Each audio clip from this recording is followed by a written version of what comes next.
Bonjour à tous et bienvenue dans cette émission. On refait le mondial. Le sujet de ce soir, nous allons faire le point sur le forum de l'innovation.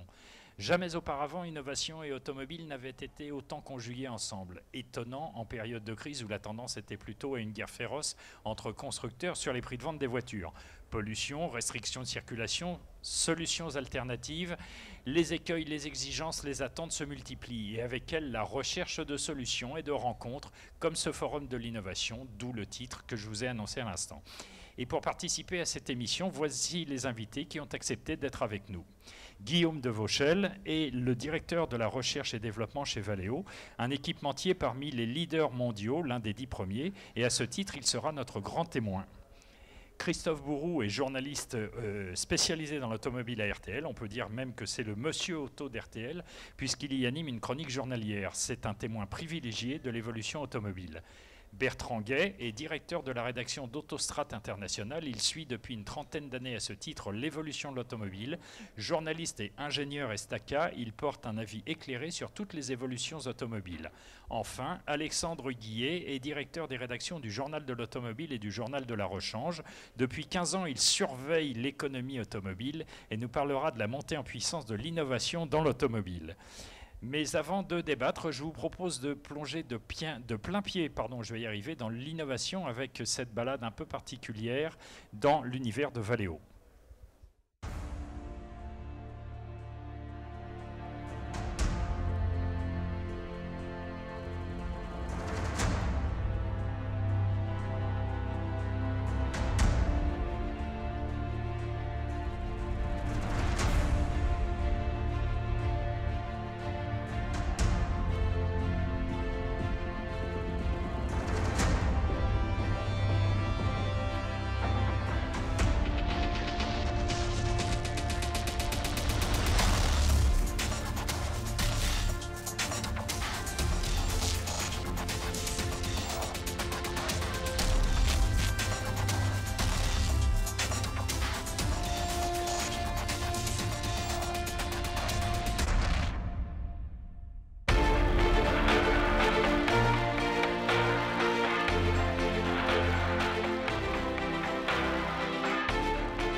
Guillaume de Vauchel, l'intérêt de ce film, et je ne vous cache pas que c'est pour ça qu'on l'a passé d'ailleurs, c'est que ça résume beaucoup de choses concernant la marque Valeo. D'abord, son côté international. On a vu des usines un peu partout aux quatre coins de la planète. Vous allez nous préciser combien il y en a.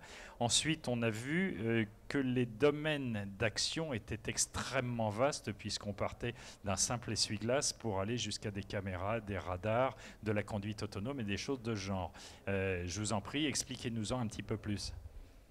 Il n'y a pas de simple essuie-glace, puisque derrière chaque produit, il y a des hommes, 88 000 personnes chez Valeo, des passionnés, plus de 14 000 personnes aux études. Donc derrière chaque produit, aussi simple paraît-il, il y a des gens qui vont développer, qui vont concevoir, qui vont fabriquer ces produits. Et c'est vraiment le message de l'alliance entre la science, la technologie, les compétences et puis quelque part l'amour du métier bien fait. Parce que vous avez vu des robots, mais derrière chaque robot, il y a des hommes qui contrôlent et qui programment tout ça. Et c'est vraiment ce qu'on a voulu montrer, c'est cette passion pour le produit qui, à la fin des fins, doit se faire oublier. C'est finalement notre mission que d'offrir un service et que la technologie et quelque part la sueur et le labeur pour réaliser ces produits s'effacent pour le plaisir de l'utilisateur. Alors, combien d'usines dans le monde et vous êtes présent dans combien de pays? Alors, plus de 150 usines. On construit des dizaines ou des centaines de milliers de mètres carrés tous les ans parce qu'on a une croissance très forte, plus de 10% par an par rapport à un marché automobile qui, lui, ne croît que de quelques pourcents. Pourquoi? Grâce à l'innovation, puisque les produits innovants se vendent et s'exportent bien. Alors les produits innovants, moi j'aurais tendance à voir ça aujourd'hui en majorité à travers de l'électronique. Je me trompe? On peut dire que à peu près 85% des innovations Valeo ont un contenu électronique, mais il y a les 15% de purement mécanique qui sont aussi très très belles, et notamment dans l'embrayage. On oublie souvent ces produits dont le rôle c'est de se faire oublier, qui filtrent les bruits, qui filtrent les vibrations et vous rendent la vie quotidienne plus facile. C'est les fameux doubles plateaux, les embrayages BIMAS ou les choses comme ça. Je ne peux pas tout vous dévoiler, mais vous avez des nouvelles physiques qui sont mises en œuvre. C'est-à-dire qu'avec l'accroissement des performances des diesels, on a aussi des moteurs qui deviennent plus violents, il y a plus de heurts et ça va être à l'embrayage non pas seulement de procurer de la traction, mais d'absorber une grande partie de ces heurts de fonctionnement. Voilà, le rôle de l'embrayage, on ne le sait pas toujours. Ce n'est pas vraiment d'embrayer et de débrayer, c'est vraiment quelques minutes dans la vie d'un embrayage, mais surtout d'amortir les bruits et vibrations. Et plus le moteur est petit, vous savez que la tendance est au downsizing, donc réduction des cylindrées, voire des moteurs 3 cylindres, voire 2 cylindres, plus le moteur vibre. Et pour que le moteur consomme peu, il faut qu'il tourne moins vite. Absolument, et moins ça il tourne provoque vite, des vibrations, plus il des vibre. à-coups, bien sûr. Et donc on a, à puissance égale, plus de couple pour un moteur qui tourne lentement et plus de vibrations, donc un embrayage beaucoup plus performant. Messieurs, pour chacun, on va commencer par vous. Christophe, l'innovation, pour vous, vous la voyez comment? Moi, ce qui me frappe, c'est l'âge d'or de Valeo et de tous ces équipementiers dont on parlait peu finalement il y a quelques années. C'était sale quelque part, les ouais, équipementiers. Voilà. Alors qu'on a quand même en France Cocorico, comme c'est une entreprise qui marche clair, très bien. Guillaume le disait tout à l'heure, 150 usines dans le monde, j'en étais pas resté à ce chiffre-là, je suis abasourdi moi. Et surtout, ces innovations, on a cru, enfin le grand public pense que ce sont principalement les constructeurs qui font tout. Or, derrière, il y a beaucoup d'équipementiers, vous en êtes la preuve. Et surtout, vous êtes en amont. Ce qui est très intéressant, c'est qu'avec vous, on a les tendances de ce qui va se passer dans les prochaines années, mais pas les tendances complètement délirantes. C'est vraiment ce qui va arriver dans nos automobiles. Et ça, c'est hyper intéressant. Et c'est très, très concret, parce qu'à chaque fois que vous faites une innovation, je me souviens, à chaque fois que vous faites un salon, vous nous présentez quelque chose, ça paraît complètement fou. Je me souviens, les clés, les premières clés où on peut régler le siège, etc. Les clés à mémoire, il y a quelques années. Oui. Bon, ça paraissait la science-fiction, mais aujourd'hui on le voit partout, quoi. Donc c'est vraiment.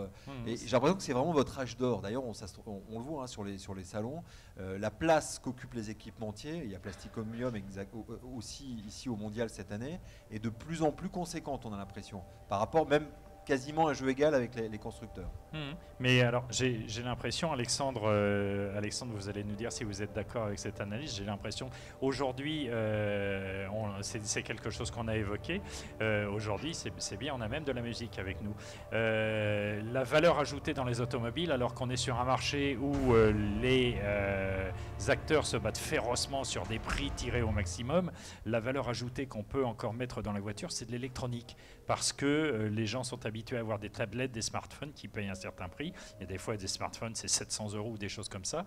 Et donc, on a l'impression, et c'est du pain béni pour les équipementiers comme Valeo, que cette valeur ajoutée, désormais, se fait à travers des produits électroniques. Quand on voit les nouvelles publicités, on a une tablette de 18 pouces à l'intérieur de la voiture, on a la voiture qui a un hotspot Wi-Fi, etc., etc. Vous en pensez quoi ? Ouais, il y a énormément de choses. Je crois que l'innovation, elle arrive sur énormément de fronts simultanément. Et le mondial, on voit plein d'expériences en cours, mais on voit beaucoup de points de convergence. Je pense que M. de Vauchel nous parlera de l'électrification des véhicules. C'est quelque chose de considérable aussi aujourd'hui. On a évidemment le véhicule connecté, dont le Graal actuel, c'est le véhicule autonome, mais finalement, il arrive relativement vite. Et puis, encore simultanément, on a une forme de digitalisation de ce qu'on appelle la mobilité, c'est-à-dire qu'on ne parle plus trop de voitures, on sait plus du toujours exactement quelle Lexi va être la bonne, et c'est vrai que là-dessus, les équipementiers sont les leaders. Mais je me souviens d'ailleurs, un responsable d'un grand équipementier me disait un jour, vous voyez, on ne parle plus de sous-traitants, on parle d'équipementiers, les mots ont un sens. Hein.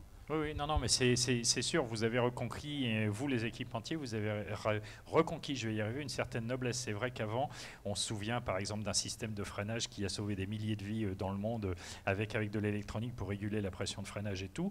Si on se souvient bien de ce qui était passé dans les mœurs à l'époque, c'était un constructeur d'automobile allemand qui en était l'inventeur. Et donc, vous effaciez derrière ça. Et vous, Bertrand, qui êtes un petit peu comme moi depuis un certain nombre d'années, on ne dira pas combien parce que ça va nous faire du mal dans le monde de l'automobile. Vous en pensez quoi, cette transformation? C'est une explosion totale ces dernières années. C'est une explosion totale. Le rôle de l'équipementier apparaît maintenant au grand jour. Mais j'aimerais revenir sur la notion d'innovation. Revenez. Il y a plusieurs... moi, je vois deux grandes familles d'innovation. Je vois de l'innovation très technologique, très haut de gamme, qui descend petit à petit vers les véhicules au fil des années. Ça démarre sur du très haut de gamme, souvent outre-Rhin, et ensuite l'innovation descend relativement lentement vers les véhicules les plus abordables. Et l'autre volet, de l'innovation, je vois une innovation plus abordable. Je vous interromps juste là-dessus. On voit la Connected Cam, alors je ne sais pas si elle vient de chez vous, de chez Citroën, c'est une option à 200 € et c'est sur une C3. Oui, exactement. Donc c'est pas passé par le haut de gamme, c'est descendu, paf, directement la C3. Même dans leurs rêves les plus fous, les anciens propriétaires de C3 n'auraient pas imaginé ça. Dans la nouvelle, on a une Connected Cam façon un petit peu ex-URSS où on peut tout filmer, envoyer sur les réseaux sociaux et c'est une option qui coûte 200 €. C'est 100% de démocratisation. Mais je vous laisse continuer. Et donc justement, cette démocratisation, c'est la seconde voie de l'innovation et c'est celle que je trouve la plus intéressante, c'est que l'innovation atteignent le plus vite possible un nombre important, une masse critique d'utilisateurs, de clients, pour qu'elle soit utile au plus grand nombre. Je pense que c'est un domaine, c'est quelque chose qui me semble très intéressant et plus intéressant que la voie traditionnelle de l'innovation qui descend. Bien sûr, et je pense que c'est une voie que Guillaume de Vauchel appelle de tous ses voeux. Plus il y aura de constructeurs qui voudront de vos produits, mieux ce sera. Oui, c'est un credo pour Valeo d'être un fournisseur de volume. Parce que le progrès ne vaut que s'il est partagé, pour paraphraser une certaine publicité. Mais c'est absolument vrai. D'abord, une fonction n'est comprise que si un certain nombre de personnes l'utilisent, autrement elle disparaît. Et ensuite, on voit qu'il y a un véritable besoin. Le besoin en mobilité se trouve dans toutes les zones géographiques. C'est vrai qu'ici en France, on a l'habitude finalement d'avoir des véhicules, on est bien équipé depuis longtemps. Mais il y a un appétit absolument fabuleux en Chine, en Inde, partout, pour cette mobilité. Pour cette mobilité et pour les nouvelles technologies aussi, ou bien parce que pendant un moment dans ces pays, on achetait juste 4 roues, un moteur, une carrosserie au prix le plus tiré possible. Mais il me semble avoir compris avec le succès de DS en Chine, entre autres, que les classes qui accèdent à la voiture ont envie de plus qu'une voiture de base. Absolument, les Chinois ont un appétit féroce pour la technologie. Ils n'ont jamais connu le téléphone fixe. Ils sont passés directement au téléphone mobile. Et c'est probablement eux qui pousseront le marché automobile vers plus de technologie, plus d'innovation. Vu les volumes en plus. J'aimerais bien qu'on revienne un petit peu au forum de l'innovation auquel vous avez participé aujourd'hui. L'intérêt pour vous de participer à ce type de forum où il y avait beaucoup de startups, c'est quoi? C'est trouver des nouvelles idées, trouver des cerveaux pas encore formatés desquels va jaillir la nouvelle idée qui va vous permettre de continuer dans votre position de leader? Alors chez Valeo, il y a 14 000 ingénieurs qui font des études et recherches. Ça paraît beaucoup. En fait, c'est rien. C'est vous qui le dites. On pense qu'il y a environ 30 000 startups qui sont d'intérêt pour Valeo, puisque finalement nous balayons très très large, depuis les applications de la physique fondamentale jusqu'à l'ethnologie, puisque le véhicule autonome, c'est d'abord un problème de compréhension des fonctions. Donc vous voyez le nombre de champs, le nombre de propositions, et je dirais qu'il faudrait être fou pour se priver des propositions qui viennent d'ailleurs. Et notre métier chez Valeo, c'est d'absorber les bonnes idées, de faire en sorte que ceux qui ont des bonnes idées se sentent confortables avec la collaboration avec Valeo et de les transmettre dans cet univers automobile qui est vraiment très particulier. J'ai l'habitude de dire que, vous avez évoqué la tablette tout à l'heure, mais regardez une voiture, 1,5 tonne, 15 000 €, 10 € le kilo, vous enlevez les taxes et quand même les coûts de commercialisation des constructeurs, les équipementiers vendent à 5 € le kilo. C'est une vision que je n'avais pas jusque-là, effectivement. Et les équipementiers vendent aussi à 5 ppm, c'est-à-dire moins de 5 défauts par million de pièces livrées.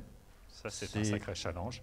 Rappelez-vous, il y a quelques années ou quelques dizaines d'années, je ne voudrais pas faire de comparaison avec ceux qui vendent des téléphones ou des ordinateurs, où quand même de temps en temps vous avez un reset à faire relativement régulièrement. Je vais aller à contrario, je vais vous titiller un petit peu. Si je me souviens bien, il y a un petit peu plus d'une dizaine d'années, 50% des entrées en atelier en France, c'était dû à des soucis d'électronique. Oui, il faut savoir apprendre de ses erreurs et de ses échecs.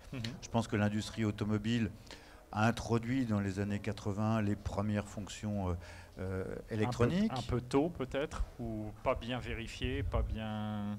Je crois qu'il y avait dans les années 80 aussi un esprit pionnier qu'on retrouve aujourd'hui, et peut-être moins de conscience où la panne était peut-être plus acceptable. On oublie, moi j'ai commencé, j'ai aussi des cheveux blancs, je me souviens très très bien que quand on partait en vacances, c'était habituel de régler ses vis platinées, c'était habituel d'écouter son moteur pour dire oui, je vais bien faire Paris-Bordeaux, alors qu'aujourd'hui, si vous décidez ce soir d'aller à Bordeaux, c'est totalement inadmissible, peut-être même de remplir le réservoir. Donc vous voyez, ce qui était admissible il y a quelques années ne l'est plus du tout. Oui, enfin d'un autre côté, on a évoqué ça tout à l'heure avant l'émission, d'un autre côté, il y a des choses aussi que les ingénieurs ont prévues, par exemple un mode dégradé, la voiture se passe en mode dégradé, d'un seul coup, les essuie-glaces se mettent à battre et les codes s'allument. Et là, le conducteur qui dit « mais moi j'ai rien demandé, qu'est-ce qui se passe ?» Et l'ingénieur a pensé que si jamais ça tombait en panne, il fallait que ça pouvait être de nuit et sous la pluie, et que donc il fallait allumer les phares et déclencher les essuie-glaces.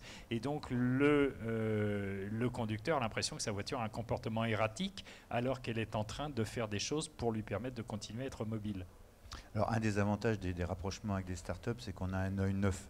Si vous saviez toutes les idées un peu baroques qu'ont les bureaux d'études, tout simplement parce qu'ils sont tellement habitués à leur fonction, ils ont une compréhension très très fine, ils ont l'impression que chaque utilisateur est au courant, une compréhension d'ingénieur, ce qui vous paraît de base, alors qu'en fait l'utilisateur c'est monsieur tout le monde, il faut savoir se mettre à la portée de monsieur tout le monde, et faire simple c'est très compliqué.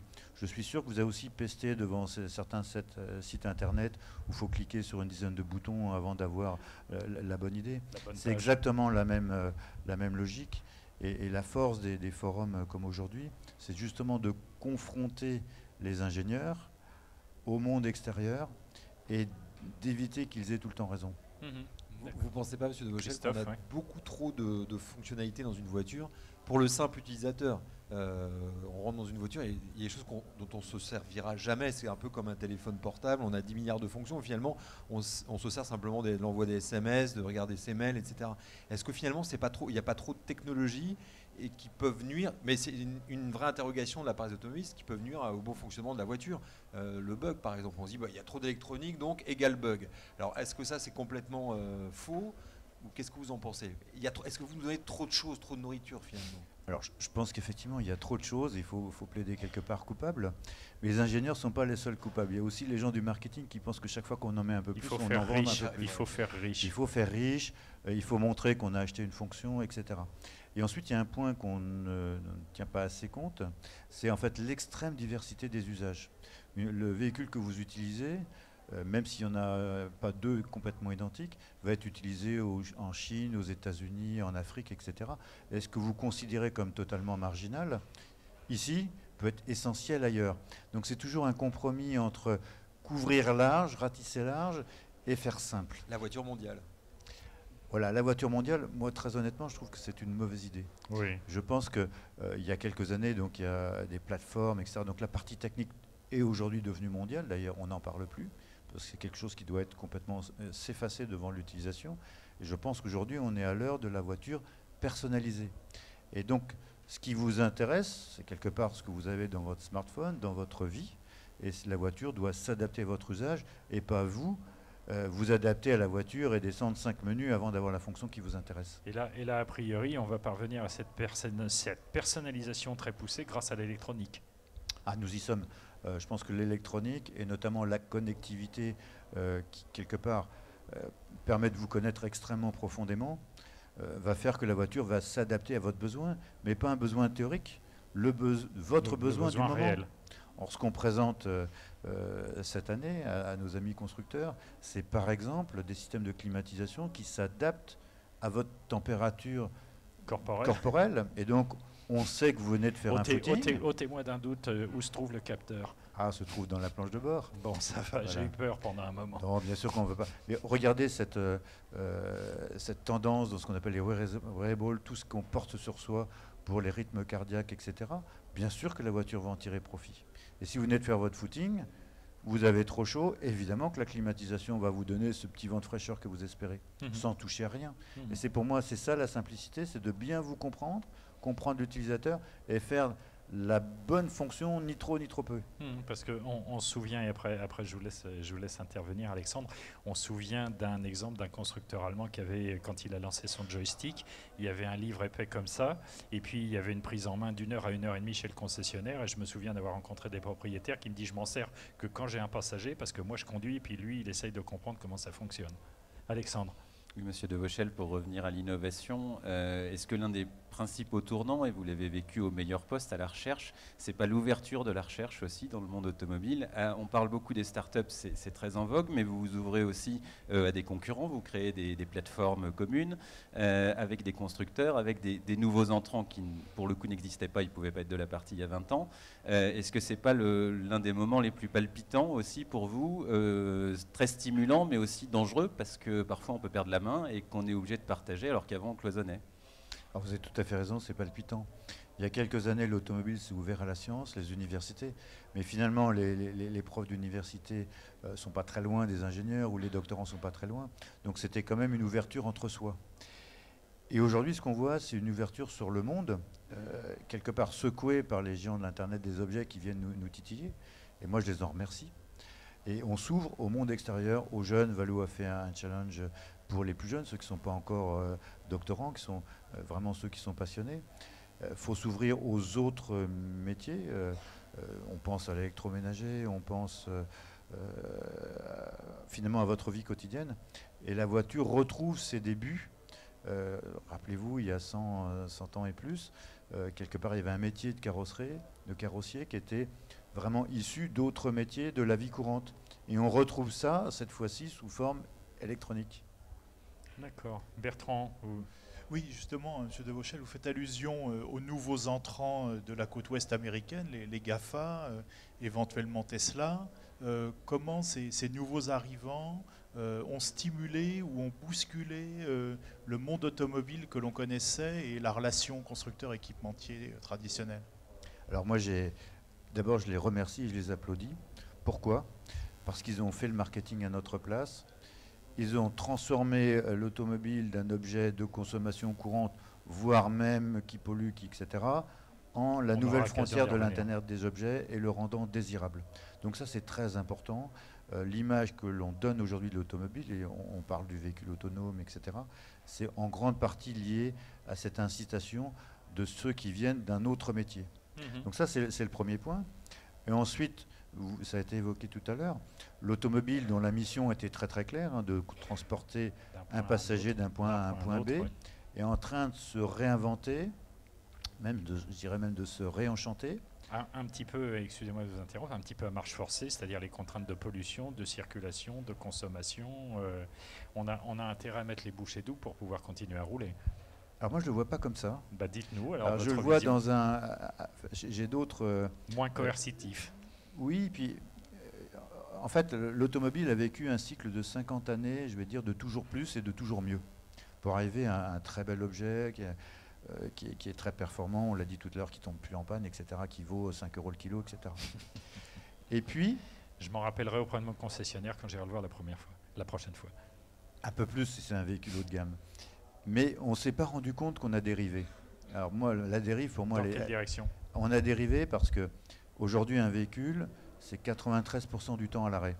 Oui. Et quand on vit dans une grande ville, ça encombre les routes. Ce qui 35, je crois que c'est 35% sur un trajet d'1 heure en ville. C'est d'ailleurs ça qui lié vous a fait inventer le start and stop, si je ne m'abuse. Voilà, donc quand on s'est rendu compte de ça, d'abord que les voitures ne servent pas, qu'ensuite ces voitures qui sont conçues pour accueillir au moins 4 passagers à bord, 80% du temps, il n'y a qu'une personne à bord. Et vous l'avez dit, dans les centres urbains comme Paris, la vitesse moyenne diurne dans la journée, un jour de semaine, c'est 15 km/h. Alors que la voiture est faite pour rouler à moins 150 km/h. Ça a dû baisser ces derniers temps. Peut-être encore moins, je ne me permettrai pas de commenter l'actualité. Non, moi je le fais. Voilà. Et vous l'avez indiqué, dans un trajet parisien, au moins un tiers du temps est consacré à la recherche de places de parking. Et c'est là où les géants de l'électronique ont apporté un vent nouveau, c'est-à-dire finalement cette voiture, elle n'est pas là que pour transporter d'un point à un point B. On peut imaginer les nouveaux usages, l'autopartage. Et c'est se rendant compte de ça, il y a quelques années, que Valeo s'est vraiment impliqué dans cette voie du véhicule autonome, en commençant justement par les manœuvres de parking, parce qu'on pense que c'est là où il y a le plus de valeur ajoutée. Park 4U, je crois, votre système, c'est ça? Ouais, on l'appelle Park 4U. Et en fait, quand vous regardez bien, ça fait une... Non, mais vous êtes internationaux, donc... Voilà, donc on l'a, bon, c'est facile à mémoriser. Bien sûr. Et quand vous regardez bien ce qu'on a fait, sur 10 ans, on est passé des manœuvres de parking, les créneaux. Pourquoi? Vous l'avez indiqué, parce que nos clients premium sont des Allemands, et le créneau est important en Europe. Bien sûr. Et puis, en Allemagne, surtout, on ne supporte pas que le voisin en se garant vienne et rafler votre pare-choc. Ça, c'est vraiment un crime de lèse-majesté, on est d'accord. C'est d'ailleurs ce que la contrainte numéro 1 de nos collègues allemands qui viennent travailler à Paris, c'est insupportable. C'est les rayures sur sur les pare-chocs couleur carrosserie qu'il faut repeindre tous les 15 jours si on veut avoir une auto nickel. Mais on n'imagine pas à quel point c'est choquant pour eux. Ensuite, on a fait les manœuvres de parking perpendiculaires à destination des grands malls américains. Ensuite, on a fait le park-out, parce que c'est beaucoup plus difficile de sortir d'une place de voiture que d'y rentrer, même si pour l'homme c'est plus facile. Et puis enfin, la dernière version, c'est on le télécommande avec le smartphone. Voilà, on descend de la voiture et on garde la voiture toute seule. Et avec cet exemple, vous avez toute la politique Valeo. On sait où on veut aller vers le véhicule autonome, on sait qu'on n'ira pas d'un seul coup. Bien sûr. On sait qu'il faut habituer le public. On a quand même vendu 10 millions de voitures équipées de systèmes de parking automatique, sans aucun incident, en allant du plus facile au plus compliqué. Donc à la fois on fait des progrès techniques et à la fois l'acceptabilité de la fonction progresse. C'est clair. Donc ça c'est exactement ce qu'on espère pouvoir faire dans les 10 prochaines années avec le véhicule autonome. D'accord. Bah alors puisqu'on parle de véhicule autonome, à moins que l'un d'entre vous veuille réagir auparavant. Non, juste une question sur parce que c'est intéressant, on parle d'accro, etc. Est-ce qu'à terme, on ne peut pas imaginer des voitures qui se réparent toutes seules? Vous voyez ce que je veux dire? C'est-à-dire qu'aujourd'hui, par exemple, comme moi j'ai un problème sur mon ordinateur, on peut le prendre à distance et puis le réparer. Un technicien prend la main. Est-ce qu'on peut imaginer, est-ce que vous imaginez déjà qu'on puisse prendre à distance la voiture, alors, sans parler de la piraterie, mais de pouvoir la réparer? Voir des matériaux qui s'auto-réparent. Alors, ce sera peut-être la fin des concessionnaires, des garages. Il y a de la mémoire de forme, je crois, déjà sur certains pare-chocs ou des choses comme ça. C'est déjà plus ou moins dans les cartons. Et pour nous, le meilleur exemple, personne ne nous écoute. La plus grande innovation de Tesla, pour moi, ce n'est pas d'avoir un véhicule électrique, ce n'est pas d'avoir un véhicule qui fait de l'autopilote, qu'on pourrait qualifier d'autonome, c'est d'avoir mis sur le marché le premier véhicule qui, comme le smartphone, se met à jour périodiquement. Et pour moi, ça, c'est une révolution qui abaisse les frontières entre la première monte et l'aftermarket, la prévente, qui abaisse les frontières entre un véhicule fixe que vous avez aujourd'hui, qui quelque part pourrait se démoder, pour un véhicule qui s'adapte en permanence à vos usages. Et ça ouvre la porte. Donc ça, vous avez vu, vous parlez de maintenance préventive, d'autoréparation, prédictive, etc. On l'a dans le monde du camion, ça on l'a beaucoup dans le monde du camion, parce qu'un camion, on ne peut pas se permettre de le laisser sur le bord de la route une demi-journée. Et si on va un tout petit peu plus loin, on voit les impacts sur une gestion de flotte, puisque là vous allez savoir comment le véhicule s'use en fonction de votre usage à vous. Ça peut avoir aussi des effets extrêmement intéressants d'apprentissage, non seulement d'intelligence artificielle pour la machine qui va s'adapter à votre style de conduite, mais vous aussi, vous pouvez comprendre que vous utilisez mal votre voiture. Je rappelle qu'en France, l'âge moyen d'un acheteur d'un véhicule neuf, c'est plus de 55 ans. Donc il n'est pas évident que quelqu'un de 55 ans, et j'ai plus de 55 ans, comprenne exactement tous les raffinements, et on peut avoir un mauvais usage de sa voiture.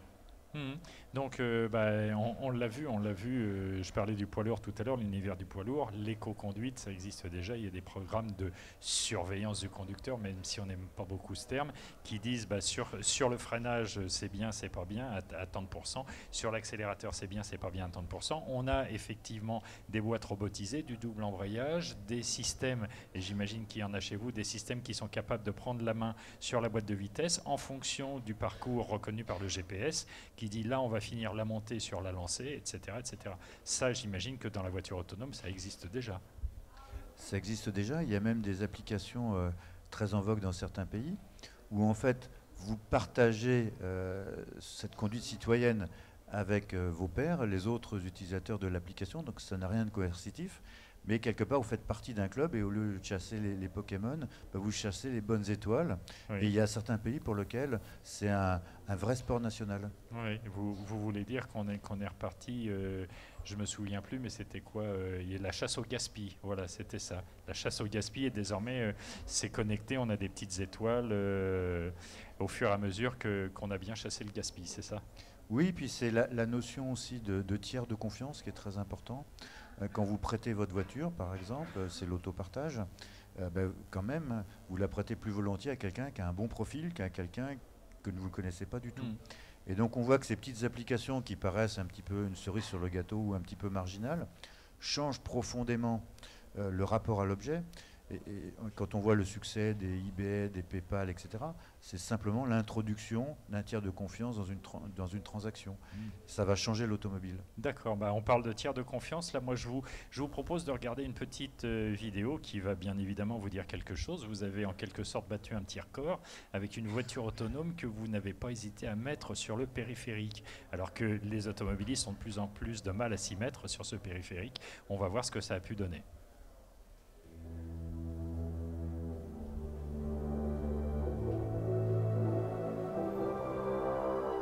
Bonjour, après le Tour de France, nous voilà partis pour un nouveau challenge de la Valeo Cruise for You. Aujourd'hui, nous sommes partis pour les 24 heures du périphérique. Le périphérique parisien, c'est des conditions extrêmement complexes. On aura des embouteillages, des motos qui nous dépassent par le côté, de queues de poissons. Il est 7 heures du matin et on est prêt à partir.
Défi relevé, ça fait 24 heures qu'on roule sur le périph'. La voiture a su s'adapter à toutes les situations, même les plus complexes. On est très fiers. Et maintenant, de nouveaux challenges. Alors à très bientôt pour le Tour d'Europe. Bon, c'est quand même une sacrée performance. Ça s'est passé quand? C'était assez récent. C'était pendant le mondial, donc on l'a mis pendant les journées presse du mondial et on a pris non seulement le pari de le faire, mais en plus d'inviter à bord nos amis journalistes qui, quelque part, sont un public averti et difficile. Nous sommes d'accord. Critique, voire acerbe même dans certains cas. Non, mais je pense que vous faites votre métier de commenter. Et on s'est livré à cet exercice difficile du commentaire, parce que ce qui était difficile à faire, c'est pas tellement de rouler sur le périphérique en automatique, c'est un premier niveau de difficulté, mais ce qui est difficile à faire, très difficile à faire, c'est que vous vous sentiez bien à bord. Donc Et on a pris Paris parce que ça a été dit dans le film, c'est extrêmement difficile. On aurait pu prendre Francfort l'année dernière ou l'année prochaine, où là les motards sont quand même nettement plus disciplinés. Donc est-ce que vous êtes senti bien à bord?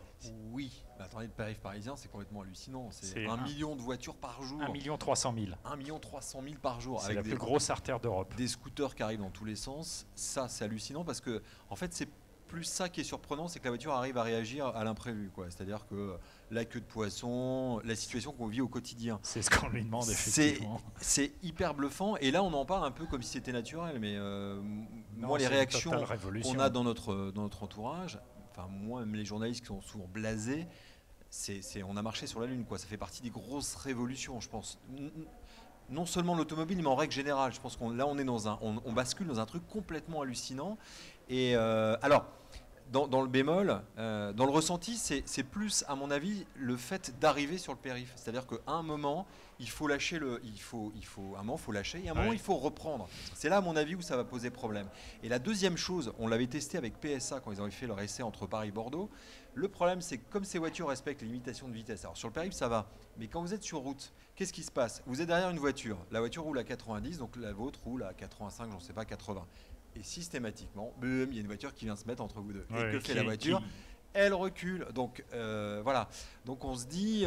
Et puis est-ce qu'elle n'est pas un peu trop prudente? Elle est un peu parano quand même. C'est-à-dire que des fois il se passe quelque chose, elle freine, mais comme si c'était un pilote de course. Donc en gros, elle met d'abord la sécurité en avant. Donc pour l'instant, elle est un peu pilote de course. Vous voyez ce que je veux dire? C'est-à-dire qu'elle est. Et on n'est pas habitué à ce type de freinage. Parce que, quelque part, c'est rassurant. Ça veut dire que l'électronique ne remplace pas encore le cerveau humain. Exactement, mais dans la sensation, on se dit mais il y a un problème, puisque si elle freine comme ça, alors qu'on freine jamais comme ça, on devrait le freiner comme ça, mais on le fait jamais. Donc dans le ressenti, elle est tellement sûre que voilà que c'en est troublant. Tout ça, ça se paramètre aussi. Là, je pense que c'était un exemple pour montrer que vous pouviez le faire. C'est déjà formidable de faire le périph' pendant 24 heures. C'est extraordinaire. Ensuite, la distance de freinage, tout ça, c'est tout à fait paramétrable. Est-ce que vous évoquiez en préambule qu'on peut adapter aux usages du conducteur? Il y a même la voiture apprenante. On en parle de plus en plus. J'imagine que ça, ce sont des choses que vous maîtrisez déjà tout à fait. C'est même pas la prochaine étape. C'est juste que là, vous l'avez pas mis en œuvre parce que vous vouliez voir si les gens acceptaient de se laisser conduire, ce qui est déjà pas toujours évident. Alors là, on l'a quand même mis en œuvre un petit peu. C'est ce qu'on appelle le machine learning ou le deep learning ou la voiture apprenante. Le deep learning, c'est quand la voiture apprend après qu'elle ait été livrée. Oui, on l'a mis en œuvre parce qu'autrement, si on respectait intégralement le code de la route, vous seriez sans arrêt dans une situation de freinage d'urgence, vous serez sans arrêt. Donc là, on a déjà mis Et ça deviendrait inacceptable pour le conducteur lambda. C'est extrêmement pénible. Et d'ailleurs, certains qui ont essayé des régulateurs de vitesse adaptatifs, qui n'ont pas été conçus d'abord pour le marché français, les trouvent assez pénibles. Et puis, on peut faire confiance aux consommateurs pour détourner la fonction d'un système. Quand il y a eu les premiers avec les lidars qui voyaient dans le brouillard, le consommateur disait moi de toute façon je roule à 100 dans le brouillard parce que ma voiture freinera s'il y a un obstacle. Donc c'est un cauchemar d'ingénieur, ça aussi. Voilà, donc c'est vraiment le lien entre la compréhension de la fonction, l'acceptabilité, le confort et la performance technique. Je crois que c'est le plus dur pour vous, non? Et ça, c'est vraiment le point difficile. C'est pour ça que chez Valeo, vous remarquerez que depuis le début, on ne parle pas de véhicule autonome, on parle de conduite intuitive. Une conduite où vous vous sentez bien. Alors, ce que vous avez vu sur ce véhicule, qu'on a voulu très très proche d'un véhicule de série, vous voyez, c'est pas un démo-car. C'est pas une usine à gaz, c'est pas un prototype. La miniaturisation est absolument hallucinante. On le voit au fil des ans. Avant, c'était des gros trucs. Maintenant, c'est toute petite caméra. Il faut vraiment avoir l'œil pour les voir, parce que aucune voiture sur les côtés ne remarque que c'est une voiture autonome. C'est l'objectif, vous n'avez pas besoin de déguiser votre voiture en véhicule autonome. D'avoir une Google Car avec un sémaphore sur le toit. Alors pour rendre tout ça encore plus acceptable, on aurait pu maqueter sur cette voiture, mais ce n'était pas l'objectif. Maqueter par exemple des montants de pavillons de couleur, qui changent de couleur en fonction de la situation de conduite. Un tableau de bord, parce que vous avez beaucoup de tableaux de bord reconfigurables aujourd'hui, donc c'est très facile à faire, qui vous met au centre les indications qui vous intéressent, les mails, etc. Et sur les côtés, en forme de grisaille. Ah oui, donc j'ai pas eu la bonne voiture. Si, vous avez eu la voiture qui... T'as pas été de gamme. J'ai eu l'entrée de gamme. Oui, Christophe, vous n'avez pas été assez attentif. Mais on n'a pas voulu... Alors, quand on fait une démonstration, il ne faut pas mixer les messages. On a voulu montrer... Pourquoi on l'a fait sur une Golf? Tout simplement que c'est une des voitures les plus vendues au monde sur tous les continents. Il n'y a pas d'autres allusions à quoi que ce soit. c'est une voiture de monsieur tout le monde. Si on avait quelque part changé le cockpit, on a oui, mais Valeo a mis plein d'électronique là-dedans. Non, non, ça viendra en plus. Donc ce que vous voulez, c'est appliquer ces fonctions qui sont quand même des fonctions de demain, mais demain matin, parce que c'est à notre porte, visiblement ça fonctionne, mais dans un environnement, on n'est pas dans Tron, on n'est pas dans la science-fiction, il faut que ça reste l'environnement que connaît le conducteur de tous les jours. Exactement. Et d'ailleurs, on aurait pu faire encore une autre démonstration. Je vous invite sur ce plateau à venir essayer. C'est pas parce que vous voulez un véhicule. Je pourrais venir aussi. Vous prenez date. C'est pas parce que vous voulez une voiture autonome que vous voulez une boîte auto, par exemple. Ben, on fait une proposition d'une voiture autonome avec une boîte manuelle. Et comment ça se gère, ça? Alors ça se gère. Justement, c'est là où parce que comme ça paraît pas évident. Voilà, c'est pas évident. C'est là où en fait on déploie plusieurs savoir-faire de Valeo autour d'un même but. Donc là, en pratique, pour simplifier, on démarre en seconde. Mais pour démarrer en seconde de manière simple, on demande un couple supplémentaire à l'alternodémarreur. Mais je vous interromps, on est bien d'accord, c'est une boîte 100% manuelle, c'est pas une boîte robotisée. C'est une boîte qui ne change pas de rapport dans les phases de conduite autonome. Et en fait, c'est tout à fait possible entre 0 et 70 km/h. D'accord. En gardant votre ergonomie qu'on appelle 3 pédales, hein, l'ergonomie de monsieur tout le monde aujourd'hui. Alors évidemment, c'est un peu moins confortable, c'est-à-dire que vous démarrez en seconde, même si vous avez un petit couple électrique, vous ne démarrez pas comme une fusée. Et puis quand vous êtes à 70, le moteur fait un peu de bruit. Mais n'empêche que pour une version intermédiaire, ça peut être extrêmement intéressant, un, de ne pas payer un surcoût de boîte auto, oui. Et deux, de ne pas changer vos habitudes. Une fois que vous êtes habitué au véhicule autonome, dire bah tiens, ça serait quand même mieux qu'une boîte auto. Oui, ça paraît évident, ça paraît tellement indissociable l'un de l'autre pour gérer le freinage, l'accélération et tout ça. Et si ça l'est, parce qu'en fait, dans les usages, on voit bien que les boîtes auto existent depuis la guerre de 40, si j'ose m'exprimer ainsi, aux États-Unis, mais pas en Europe. Oui, mais parce que c'était des gros moteurs, ça consommait comme c'était pas permis, et nous, on voulait surtout pas d'une consommation 20 litres au 100, mais maintenant, avec les boîtes robotisées et tout ça, je veux dire, ça n'a plus rien à voir. Celui qui résiste bec et ongles et qui veut sa boîte manuelle, aujourd'hui, ça n'a plus vraiment de raison d'exister. Ça n'a plus de raison, mais n'empêche que la majorité des ventes se font en boîte manuelle. Pourquoi ? Parce que vous avez la force de l'habitude. Oui. Et c'est quelque part, c'est intuitif, quand on parle de conduite intuitive, c'est-à-dire c'est ce que vous comprenez vous. Et si vous avez l'habitude d'une boîte manuelle, c'est un gros pas de passer dans une boîte auto, même si des millions de gens, depuis toujours, conduisent dans des boîtes auto, avec des boîtes auto. Jérôme ? Bertrand. Monsieur de Vauchel, nous avons évoqué les histoires de confort, d'acceptation du client, du conducteur, des passagers. Qu'en est-il de la législation qui permettrait demain, à proche échéance, de faire rouler de telles voitures aux mains de vrais clients? Oui, et avant que vous répondiez, permettez-moi, vous avez obtenu comment les autorisations de rouler 24 heures sur le périphérique parisien avec cette voiture? Alors Valeo a déployé bien sûr un dossier technique et a présenté aux autorités compétentes. Vous avez derrière le volant un ingénieur certifié qui a été formé à la situation de reprise en état d'urgence. Mais pas tout le temps, puisque par moment c'était des confrères.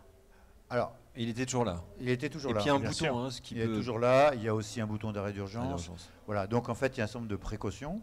Et donc Valeo a soumis à l'administration ou aux administrations un dossier technique. Le dossier technique était convaincant, donc on a obtenu cette fameuse plaque W qui nous permet de conduire avec un véhicule qui n'est pas réglementaire. J'imagine, mais je vous laisse répondre à la question. Alors ensuite, dans tous les pays du monde, on voit que toutes les autorités qui gèrent le trafic, etc., les maires, les autorités de police, etc., ont un très gros appétit pour le véhicule autonome et font de leur mieux pour que le véhicule devienne légal. Et alors pourquoi ? Parce que on sait, il y a un chiffre qui circule, 95 à 99% des accidents sont dus à une erreur humaine. Donc ils se disent que le jour où on n'a que des véhicules autonomes, il n'y aura plus aucun souci. C'est ça la raison ? Alors il y a cette raison. Le dernier chiffre, c'est l'année dernière aux États-Unis, enfin 2015 aux États-Unis, 94% des accidents étaient liés à une erreur humaine. Et puis il y a quelque chose qui pour moi est plus subtil, donc je vous livre mon interprétation. Ça nous intéresse. Qui est soumise bien sûr à votre jugement. Oui. C'est que vous avez un triple phénomène. Un, la population mondiale grandit. Deux, la population se concentre dans des mégapoles, donc les villes de plus d'1 million d'habitants. Et trois, le besoin en mobilité par personne augmente. Ce qui veut dire que le problème de congestion des grandes mégapoles ne peut qu'empirer. Et vous avez quelque chose qui est assez constant et largement partagé dans la planète, c'est que les autorités locales sont largement impécunieuses. C'est-à-dire que pour recréer une deuxième ligne de RER A, il faudrait non seulement exproprier je ne sais pas combien de personnes. Donc vous allez être la solution avec les voitures autonomes. Le véhicule autonome, c'est la disparition des embouteillages en centre-ville. Alors, avec une seule fonction toute simple, alors c'est un peu rêvé, mais imaginez que toutes les voitures soient simplement équipées d'une fonction toute simple, qui est un attelage virtuel, comme les voitures d'un train, où toutes les voitures du train démarrent et freinent à la même vitesse. Ce qui fait avec les camions actuellement. Oui. C'est ce qu'on appelle le platooning en bon franglais. Et donc il n'y a pas l'effet accordéon qui provoque ces embouteillages. Et là, donc, on a fait enfin, c'est l'école des mines qui a fait cette étude avec Valeo. On montre facilement qu'on diminue sans aucun investissement d'un facteur 5 au moins les embouteillages dans Paris. Dans Paris. Et ça, c'est une fonction très simple. Vous imaginez un tout petit peu plus, c'est-à-dire que la voiture, quelque part, communique avec le feu et dit, voilà, je vais passer au rouge dans 23 secondes, donc c'est pas la peine d'accélérer comme un malade. Ou réciproquement, je vais passer au vert dans 14 secondes et donc je vais pouvoir y aller glisser. Et vous avez une augmentation extraordinaire du débit des voiries. Sauf que là, on revient au problème de coût pour les municipalités, les pouvoirs publics, puisque c'est elles qui vont équiper les infrastructures. Et là, je parle d'un équipement qui est extrêmement léger de communication. Oui. Donc, c'est pas à zéro coût, mais par rapport à recréer des voiries ou recréer des voies, c'est sans commune mesure. Et c'est surtout déployable très rapidement. Alexandre ? Et quand on voit le véhicule autonome, finalement, il est quasiment prêt. Vous l'avez annoncé disponible pour 2020, ce qui ne veut pas dire que pour autant il va se déployer sur le marché en claquant des doigts. Est-ce que cependant la prévision de McKinsey qui dit qu'en 2030 ça représentera 15% des ventes mondiales, bien entendu pas du parc, des ventes, vous paraît tout à fait réaliste de votre point de vue de pionnier dans le domaine? Alors nous, on croit déjà qu'en 2020, il y aura des véhicules de Monsieur Tout-le-Monde autonomes ou les premiers qui seront mis à la route. Voilà, oui. Alors après, pas nécessairement au sens de la réglementation d'aujourd'hui, mais effectivement, l'autopilote peut déjà être... Et puis, il y aura aussi un autre genre de véhicules qu'on appelle les robotaxis ou des navettes, où paradoxalement, ces véhicules-là, qu'on appelle de niveau 5 dans notre jargon, c'est-à-dire sans volant, sans conducteur, sont relativement faciles à déployer. Pourquoi ? Parce que la mission du véhicule est bien déterminée. Et vous verrez les expériences à Singapour, mais aussi à Lyon ou ailleurs. En fait, les voitures ou les objets, c'est plus vraiment une voiture, se déplacent dans un périmètre très restreint. D'accord. Et elle se guide comment? J'imagine que c'est pas comme dans les usines, certains chariots automatiques qui se déplacent en suivant des rails magnétiques ou des choses comme ça. Non, il n'y a pas d'infrastructure particulière, si ce n'est éventuellement une communication G5 particulièrement performante. Mais là, par exemple, on sait sur ces voiries qu'il n'y a pas de trou catastrophique dans la voirie. Le véhicule a cartographié 50 fois, donc c'est exactement où se trouvent les obstacles, etc.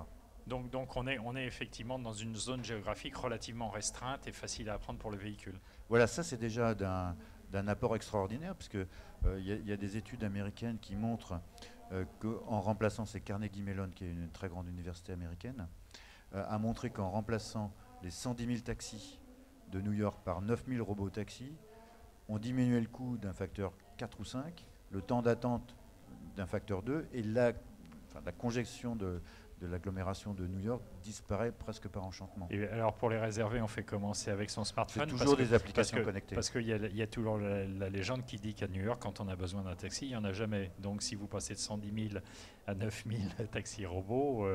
Et simplement, au lieu d'attendre le client quelque part, ils sauront en temps réel où se trouvent les clients. Donc il n'y aura pas de chauffeur à bord, donc ils vont se déplacer en permanence pour aller chercher le client là où il est, au moment où il est.